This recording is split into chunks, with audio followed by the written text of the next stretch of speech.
दोस्तों, क्या आप लोगों को पता है कि अगर महाभारत युद्ध में कौरव जीत जाते और पांडव हार जाते तो आज हम कृष्ण की नहीं, शकुनी की पूजा करते होते।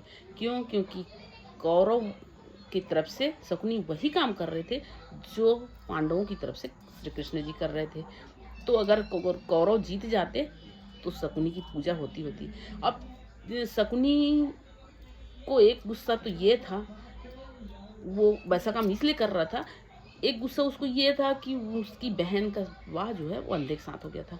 दूसरा गुस्सा उसको ये था कि जब उनकी बहन का विवाह हुआ तो कौरव वंश में भीष्म पितामह को पता चला कि उनके साथ धोखा हुआ है, उनकी बहन मांगलिक थी और उनको नहीं बताया गया। इससे वो बहुत क्रोधित हुए और क्रोध के कारण पूरे गांधार के कुनबे को बुला के और जेल में डाल दिए। और जेल में डालने के बाद उनको हर दिन एक मुट्ठी अनाज देते थे खाने के लिए। तो वो सारे कुनबे के लोग ये तय किए कि हम तो मरेंगे ही, तो कम से कम हम अपने अगले राजा को जीवित रखते हैं, तो युवराज को, शकुनी को। तो ये सोच के उन्होंने शकुनी को पूरा खाना खिलाते रहे और एक एक करके शकुनी की आंख के सामने सब मरते रहे। शकुनी इस चीज को देखता रहा। अंत में शकुनी और उसके पिता बचे। और जब वो दोनों बचे तो शकुनी के पिता जो हैं वो शकुनी को बोले कि तुम इधर आओ। वो बहुत लाचार हो गए थे, मरने अवस्था में आ गए थे।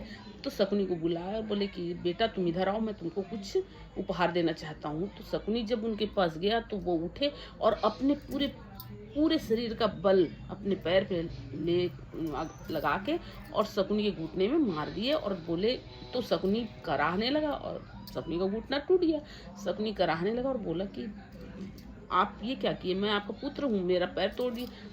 तो उनके पिता बोले कि बेटा तुम इतने बड़े अय्यास हो कि यहाँ से निकलने के बाद तुम भूल जाओगे कि तुम्हारे पूरे परिवार, पूरे कुंबे के साथ क्या हुआ था यहाँ अंदर।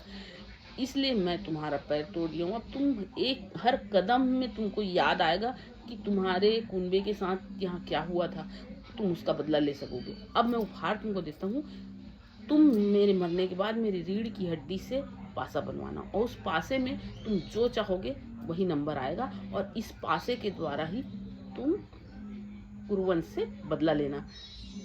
ये क्या आप लोग को पता था? नहीं ना।